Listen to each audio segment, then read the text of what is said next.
안녕하세요. 이유입니다. 제가 오늘은 책을 좀 봐야 돼서 안경을 썼어요. 네, 데이비드 호킨스 박사의 놓아버림 세 번째 시간입니다. 제 3장 감정에 해부하게 나오는 내용 일부하고 제가 깨달은 거 잠깐 말씀드리고 싶어서요. 3장 내용은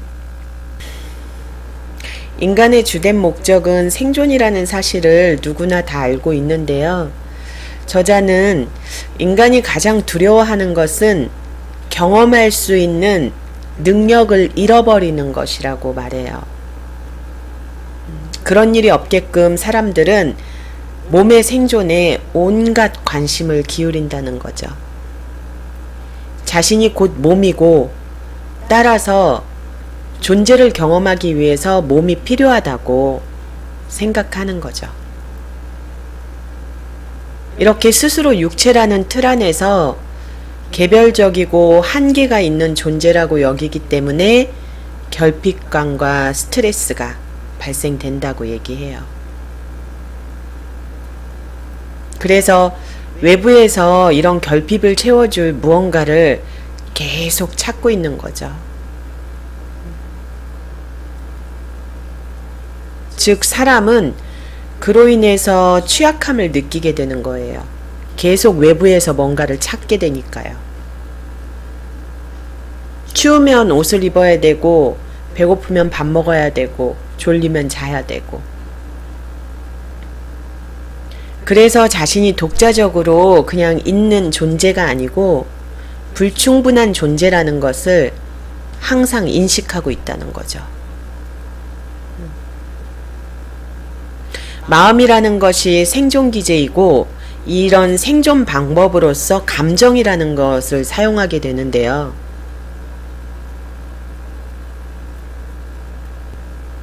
감정이라는 것은 굉장히 여러 가지 같잖아요. 그런데 딱 두 가지로 구분한다는 거죠. 좋다와 나쁘다. 사실 사람들이 자신이 하는 행동이 무엇인지 잘 모르는 경우가 많잖아요. 그 감정을 의식적으로 알아차릴 수 있는 방법이 가장 좋은 방법이 있는데요. 자꾸 왜라고 물어보는 거예요. 무엇 때문에? 왜? 라고 계속 질문을 던지는 거죠. 스스로에게. 예를 들어서 벤츠 자동차를 사고 싶어요. 그럼 왜 벤츠를 갖고 싶지? 라고 물어보는 거죠. 그걸 갖고 있으면 사회적 지위가 올라간 것 같고 사람들이 인정해주고 그리고 성공의 상징인 것 같고 그래서 그걸 얻고 싶다고 그걸 알게 되겠죠. 그리고 또 왜라고 묻는 거예요.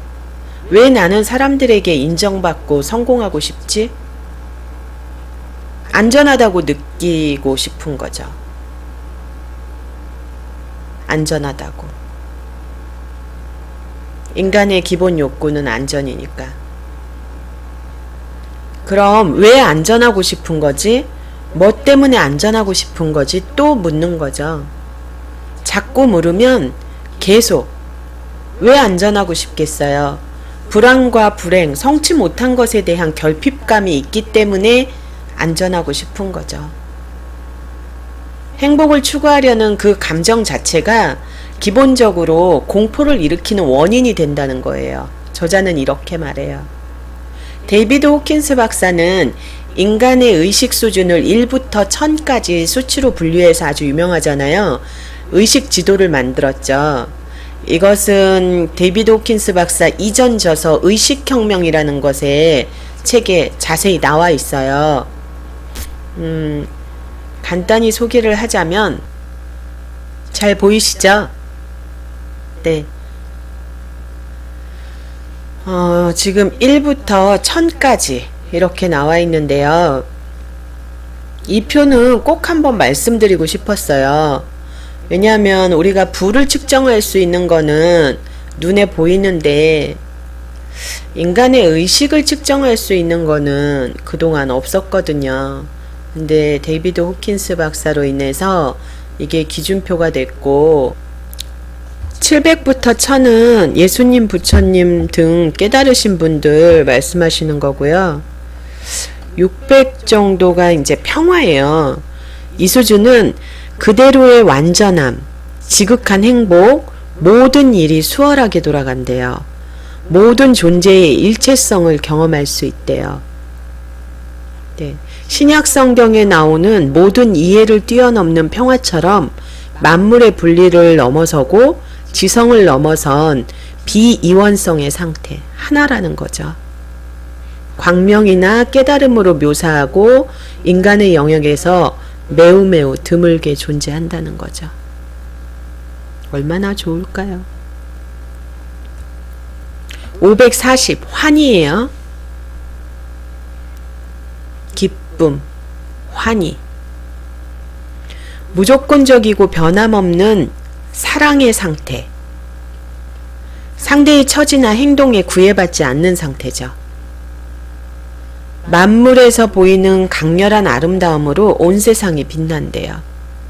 이 상태가 되면. 만유가 완전하면 자명한 사실이라는 거죠. 만물에서 보이는 강렬한 아름다움으로 세상이 빛난다는 거죠. 저는 이게 무슨 느낌인지 알아요. 저는 이거 봤어요. 오래전에 마음 공부를 하기 전인데 세상의 빛이 아니었죠. 온 세상이. 잠깐 그랬나 봐요. 그 다음부터는 이런 영적인 것에 대한 원리 자체를 모르니까 그냥 또 다시 에고로 똘똘똘똘 뭉쳐서 또 몇 년을 살아갔었죠. 제가 한참 하느님한테 매달렸을 때에 이런 기쁨을 주시더라고요. 그때 잠깐 또 일이 또 잘 풀렸어요. 500은 사랑이에요. 감정적으로는 존경, 그 다음에 행동으로는 공존하는 상태라는 거죠. 용서하고 보살피고 도와주는 존재 방식이래요. 사랑은 마음이 아니라 가슴에서 뿜어져 나온다는 거죠. 심장 에너지가 강하다는 거예요. 또한 상황의 세부적인 것보다는 핵심에 집중하고 부분보다는 전체를 다루게 된다는 거죠.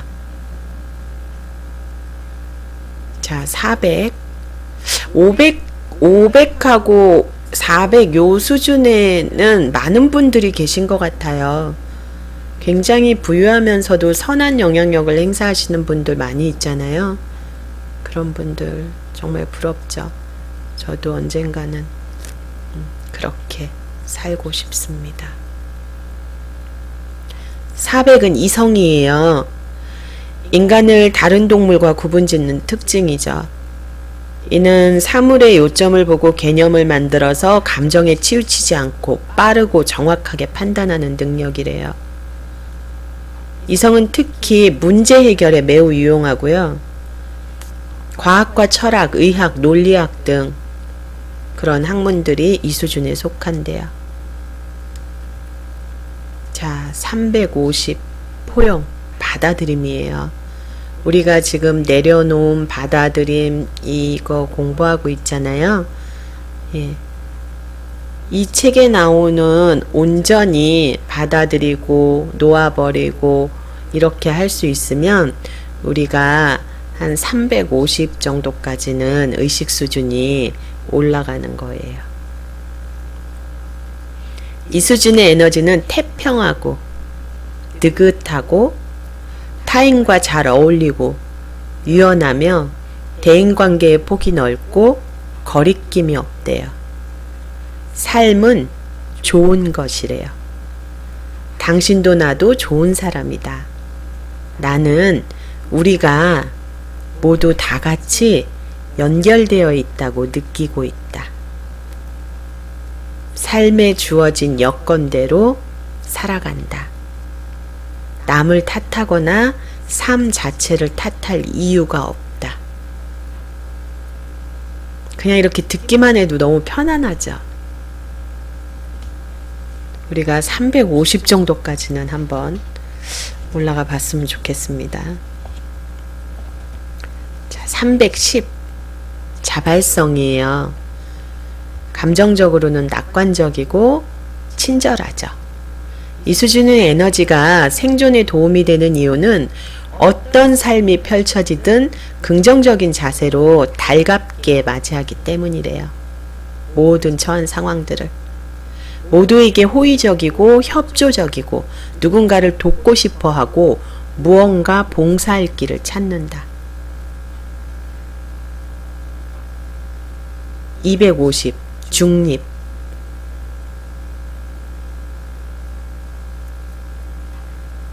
편안하고 실용적이며 비교적 감정에 빠지지 않는 삶을 산대요. 이래도 좋고 저래도 좋다. 강경한 입장을 취하지 않고 비판을 삼가며 경쟁하지 않는다. 250 정도의 수준만 살더라도 우리는 여유롭고 편안하고 행복하고 부유한 그런 삶을 누릴 수 있게 된대요. 제가 다른 책에서 본 거거든요. 그리고 200 지금 전 세계의 의식 수준 평균이 205인가 그렇더라고요. 200 정도의 수준부터 이제 긍정적인 에너지로 속하게 되는 거고요. 200을 기준으로 이 이하는 이제 부정적인 에너지로 속하게 되는 거예요. 그래서 이 용기라는 부분 200 이 숫자가 굉장히 중요한데요. 이 수준의 에너지에서는 난 할 수 있다라고 말한대요. 난 할 수 있다라고 말한대요. 단호하고 삶에서 열정을 느끼고 생산적이고 독립적이고 자율적이래요. 예. 효과가 있는 행동을 실천할 수 있대요. 요 정도만 살고 있어도 그렇게 큰 불협화음은 없죠. 사실 175 자존심. 이 수준은 내 방식이 제일 좋은 것이라고 말한대요. 주된 관심사는 물질적인 성취예요. 인정받고 싶어하고 남달라지고 싶어하고 완벽해지는 일을 추구하죠. 누구보다 낫다라고 느끼거나 남보다 우월하다라고 느낀다는 거죠. 자존심. 자존심을 지키기 위해서 남을 경멸하거나 때로는 과장을 하죠. 네. 150. 분노. 이 에너지는 두려움을 주는 근원을 제압하는 방법이래요. 이 에너지는 두려움을 주는 근원을 제압하기 위해서 분노를 표출하는 거죠. 강제력과 협박, 비난을 동원한대요. 짜증을 잘 내고 욱하기 쉽고 과격하고 불안정하고 툭하면 분개한 두고 보자 라고 하면서 꼭 되갚아 주려고 한대요. 본인이 얼마나 힘들겠어요. 125 욕망. 항상 이익과 재물, 향락을 추구하면서 자기 외부의 무언가를 얻어내려고 한대요. 만족을 결코 모르고 물리는 법도 없고 끊임없이 갈망한대요. 그걸 가져야 돼. 내가 원하는 걸 줘. 지금 바로 줘. 네. 끊임없이 갈망. 부족의 결핍의 에너지가 굉장히 많이 있는 거죠. 100. 공포예요. 두려움.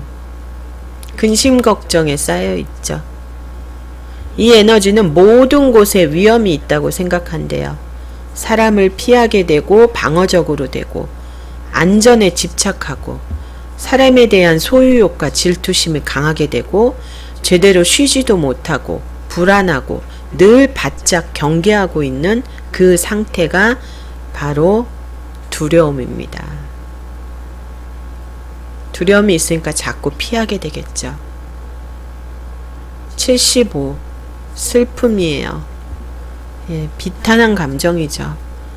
무력감과 절망, 상실감, 과거에 대한 후회로 가득 차 있죠.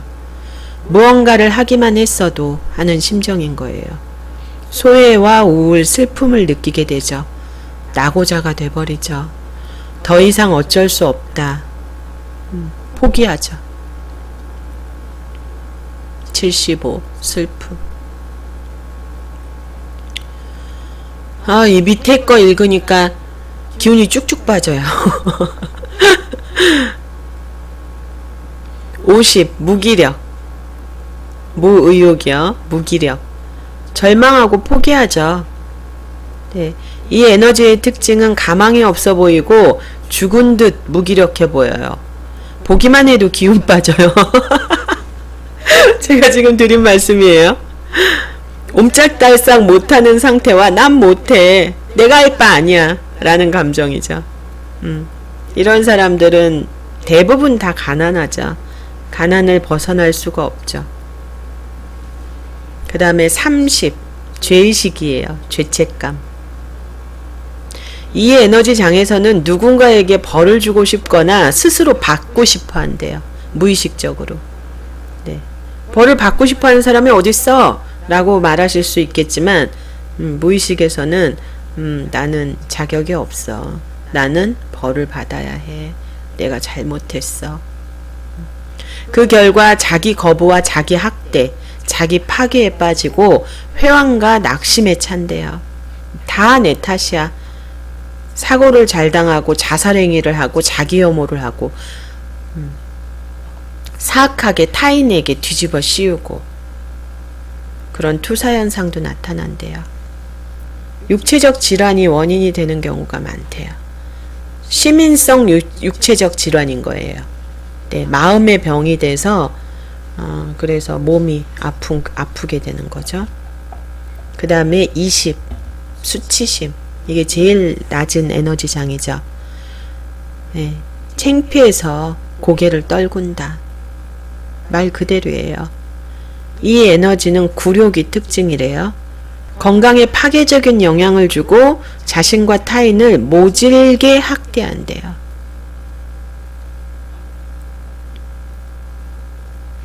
이 부분은 설명을 드리자면 정말 의식혁명 그 책을 갖고 제가 다시 한번 설명을 드려야 되거든요.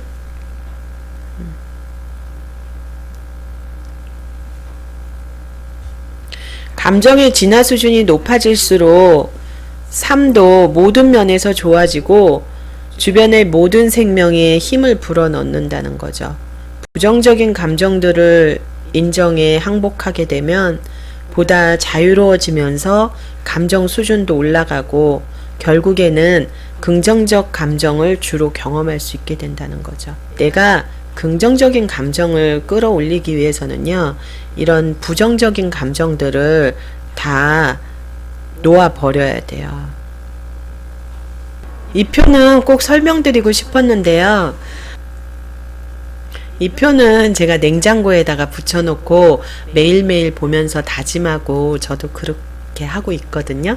그래서 기분이 좋을 때 나쁠 때 내가 지금 요런 감정이 드니까 요 수준까지는 온 건가 보다 뭐 이런 것들 위안 삼기도 하고 분노 막 이러면 나 지금 이 게이지까지 떨어지면 안 되는데 이렇게 하고 좀 지표가 있으니까 그래도 좀 좋더라고요. 네. 그리고 감정이라는 이 주제가 낯선 분들이 많잖아요. 그냥 감정이라는 거는 느끼는 거지, 느끼고 그에 맞게 행동을 하는 게 일반적이었었는데 이제 마음 공부를 시작하면서는 감정과 생각을 분리하게 되거든요. 처음에는 그런 게 익숙하지가 않죠. 근데 어떻게 하면 빨리 그걸 적응할 수 있냐면, 처음에 감정이 들면 감정을 상대로 뭘 하려고 하지 마시고 그저 그냥 지켜보는 게 좋다는 거죠. 예를 들어서 내가 화가 나고 있으면 화가 나서 화를 낸다거나 아니면은 상대한테 말로 뱉어버린다거나 이렇게 하시기 전에 내가 그것 때문에 지금 화가 올라오고 있구나 라고 한번 이렇게 관찰자로서의 입장으로서 이제 지켜보게 되면은 그 화가 어느 정도는 싹 사그러지는 그런 경험을 하게 되실 거거든요. 그럼 이제 지켜보는 것 자체가 익숙해질 때가 있죠. 예, 제가 지난번 영상에서도 말씀드렸다시피 제 1m 전면 1m 앞에 항상 제 영혼이 저를 지켜보고 있다고 느끼고 있다고 말씀드렸었잖아요. 그게 굉장히 중요해요. 그래서 지금 이 순간에 내가 올바른 판단을 하고 있는지, 예, 내 안을 내가 이렇게 들여다보는 거죠. 예. 하지만 이때 주의할 게 있어요. 판단하거나 비판하거나 이거를 받아들이지 않으려고 저항하지 마셔야 된다는 거죠. 이 책은 꼭 한번 읽어보세요.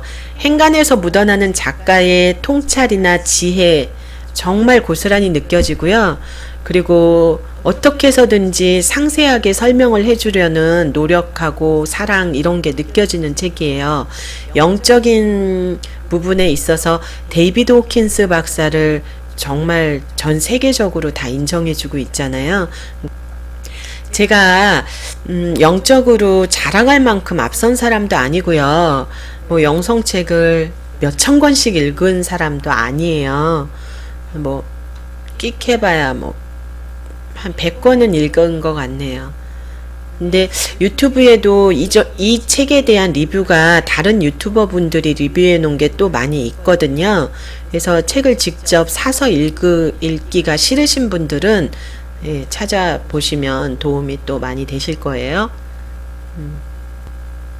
처음에 마음 공부, 영성 공부 관심이 있을 때는 뭔가를 얻기 위해서 접근을 했었어요. 다들 대부분 그러시잖아요. 경제적으로 힘들다던가 심적으로 너무 괴롭다던가 그래서 마음의 평화를 원한다던가 뭐 이런 계기로 인해서 영성 공부를 시작을 하시는데요. 저도 그랬죠. 마음의 평화와 부와 성공 뭐 이런 걸 위해서 시작을 했는데 그래서 열심히 심상화 끌어당김 뭐 엄청 열심히 했죠. 그런데 내려놓고 받아들여야 제대로 끌어당길 수 있다는 거를 뒤늦게 또 알았어요. 이 책의 내용처럼 물건을 떨어뜨리듯이 내 마음을 턱하니 내려놓는 거잖아요. 동시에 내가 원하는 것을 끌어당겨야 되잖아요. 그래야지 이 물질 세계에서 제대로 내 세상을 창조할 수가 있는 거잖아요. 그래서 영성 공부가 좀 어려운 것 같아요. 놓으면서 동시에 이제 끌어당겨야 되니까. 그런데 또 이거에 관한 비법이 있죠. 이 책을 리뷰하기 위해서 제가 다시 이번에 읽으면서 전에는 전혀 읽혀지고 보이지 않았던 평범한 문장이 가슴에 와서 확 꽂히는 거예요. 그게 뭐냐면 감정은 정신보다 근본적이고 원시적이다 라는 문장이에요. 이 말은 감정이 이성보다 근원에 더 가깝다는 해석이잖아요. 마음 공부, 영성 공부 하시는 분들이 이 문장이 우리는 사랑의 근원입니다 라는 말만큼 너무너무 당연한 진리잖아요. 감정이 이성보다 근원에 가까운 건 당연한 거죠. 근데 이 문장이 가슴에 와서 확 꽂히는 거예요. 소름 끼칠 정도로. 그리고 제가 잠시 동안 이렇게 가만히 묵상을 해봤죠. 갑자기 불현듯 예전에 읽은 책 내용이 딱 떠오르는 거예요. 14년도에 나온 책인데요. 에릭 코퍼의 길 위의 철학자라는 책이에요. 에릭 코퍼의 길 위의 철학자. 제목 그대로 이분은 평생을 길 위에서 집도 절도 없이 떠돌아다니는 일용직 노동자로 보냈던 사람이에요.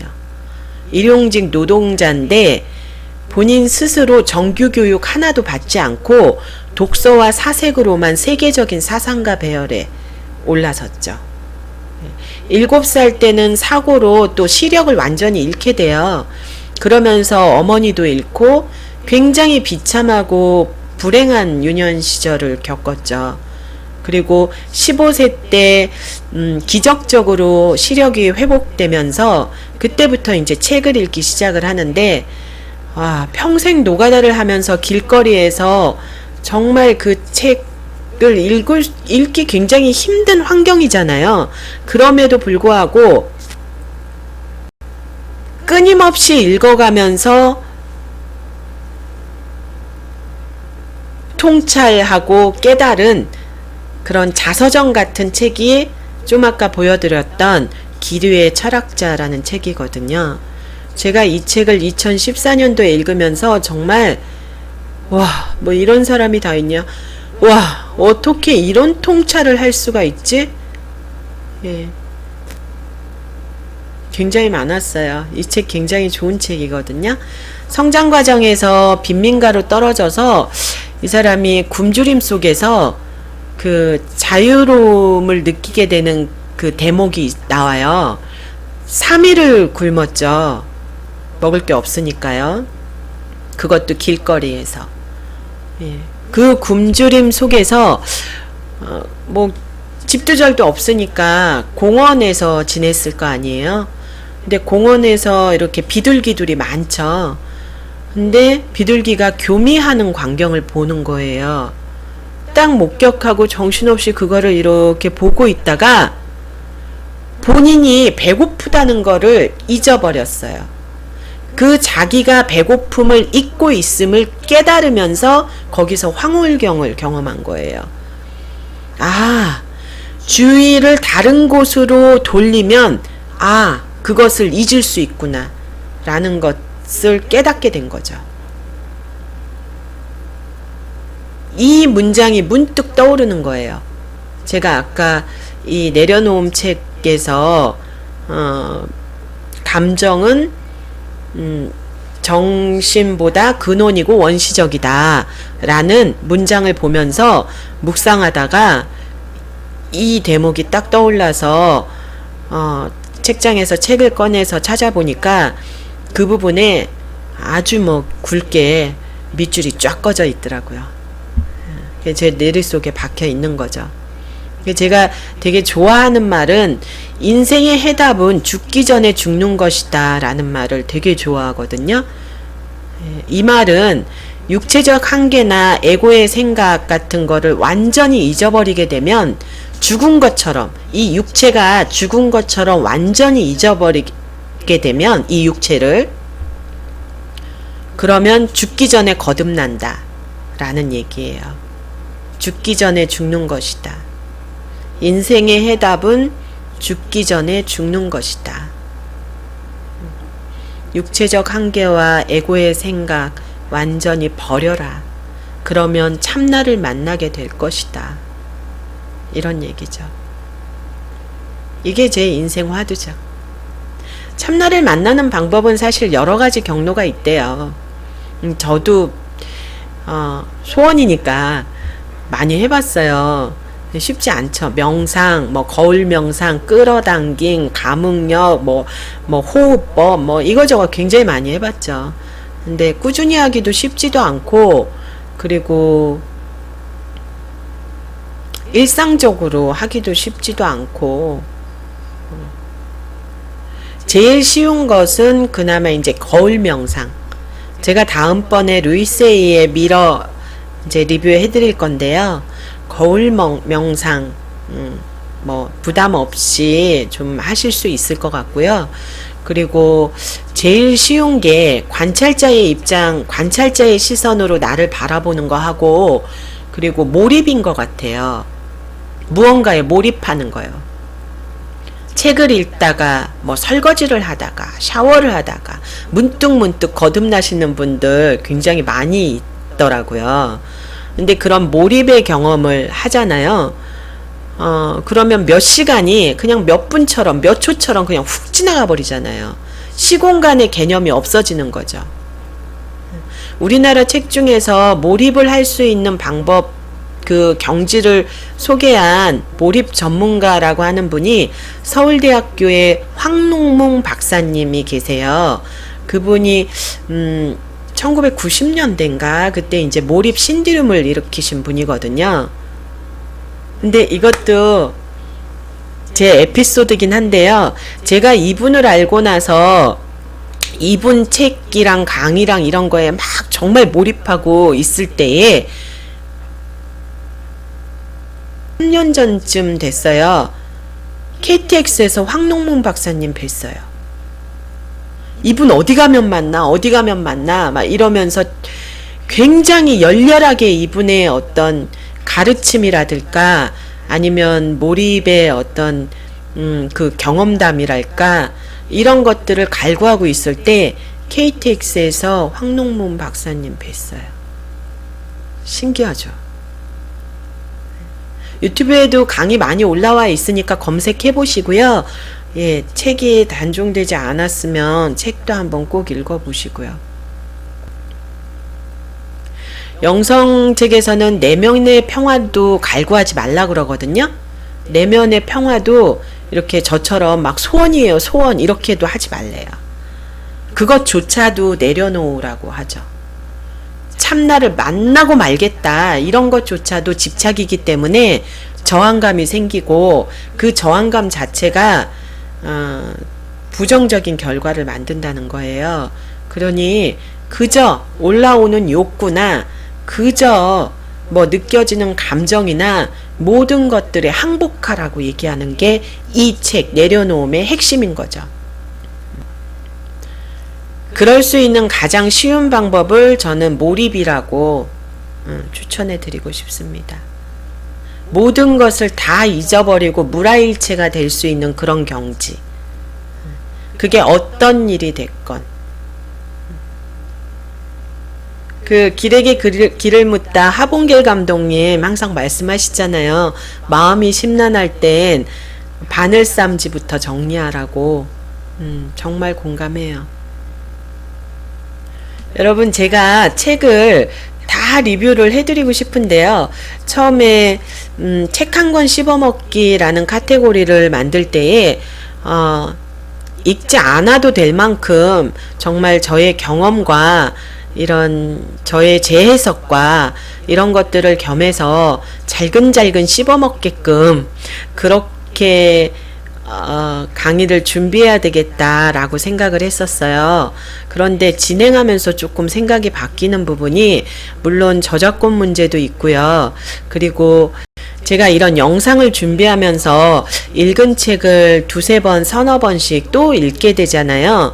그러면서 예전에 못 느꼈던 제가 예전에 그냥 흘려버렸던 것들을 그 행간에서 문득문득 느끼게 되는 좋은 경험들을 하게 되더라고요. 그래서 아무리 훌륭한 강의라 하더라도 책에서 느낄 수 있는 그 느낌만큼은 여러분들이 꼭 한번 느껴보셨으면 하는 바람에서 한 권의 책을 갖고 3부 이상은 넘어가지 않으려고 하거든요. 꼭 한번 읽어보세요. 좋은 책이에요. 네. 이상으로 50세 유미의 성장일기의 이유미입니다. 들어주셔서 감사합니다, 여러분. 고맙습니다. 사랑합니다.